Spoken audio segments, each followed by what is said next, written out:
So Jean went back to Mary Lou and she said, well, I did know a boy, but that's one of the summers I was here, she called him and she refused him, or he refused her.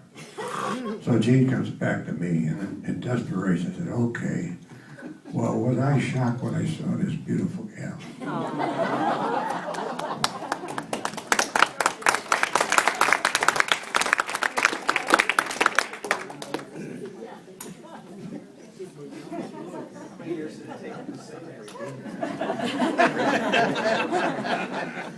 So, dear me, we had our first date. I was impressed, and I don't remember exactly what happened from then on, but we did enjoy each other's company. We played a lot of cribbage and went for long walks in Forest Park and all kinds of things where I didn't have to spend a whole lot of money. Why does he have to say that? So then I had, as one of my jobs to try to get enough money, I joined the Naval Reserve in 1946, I guess.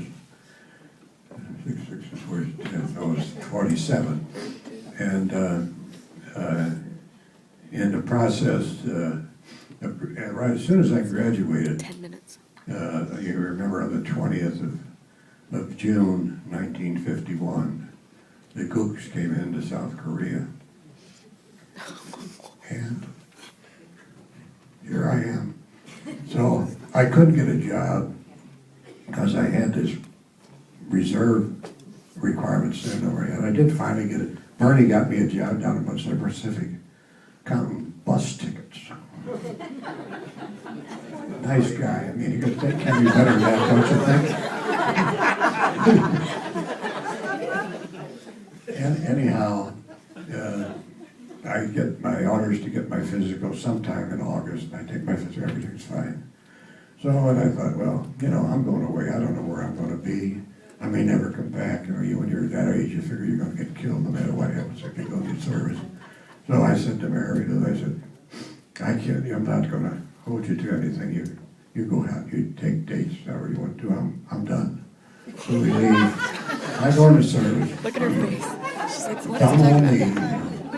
And about, I don't know, 2 or 3 weeks after I get up to Great Lakes, I know I've got a billet, and I know I'm not going to Korea, so that's wonderful news.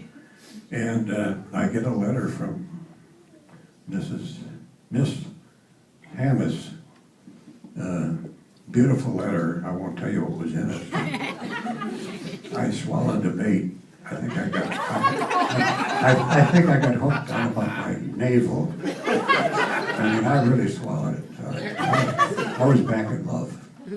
So while I'm in the Navy, I would take every opportunity to come down to St. Louis and have dates with the young lady.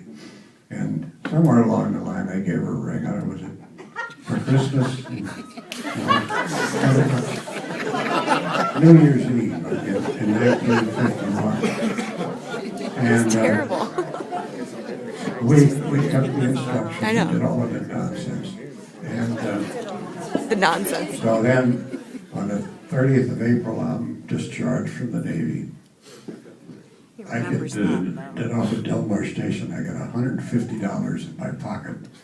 My total earthly worth. A duffel bag with about 50 pounds of useless clothing. No job. And we're engaged to be married on the 21st of June. So, you know, if one of my sons came to me and told me that story, there'd be a major explosion. My dad was very nice about the whole thing. One time he said, Dick, don't you think you ought to postpone that wedding to at least get you a job? And I said, no, Dad, we're going through with it. So anyhow, I did get a job, and everything is wonderful. So now we start. I guess Mary Lou, we both wanted big families. And so after about 6 months, no pregnancy. So we all get excited. We go to the doctor. The doctor said, well, one of the things, there's nothing wrong with you. One of the things wrong is you're just too tired. You're too tired to get pregnant. This is awkward. Johnny Weaver. So anyhow, she left work. And here we go. Oh my The God. machine got started and it didn't stop until we had 8 kids. Now, I'm going to turn this over to the eldest of those children. No, you're not allowed to stand here. And by the way, if anybody falls asleep here, they don't get any cake. So I'm going to turn this over to Rich and he's going to take it from there.